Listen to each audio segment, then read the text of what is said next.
تعالوا نبص على مدينة فاس سنة 600 هجرية.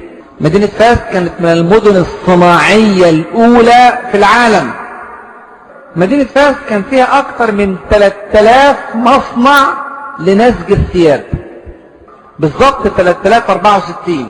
كان فيها 47 مصنع للصابون، 86 مصنع لدبغ الجلود، 116 دار للصباغة، 12 مصنع لتسبيك الحديد والنحاس، 11 مصنع للزجاج، 135 مصنع لصناعة الجير المستخدم في الطلاء، 400 مصنع للورق، 188 مصنع للفخار.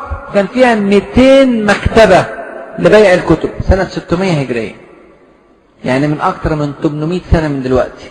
هذه مدينة فاس. وهذه أمثلة، ليست هذه حضارة المسلمين العلمية،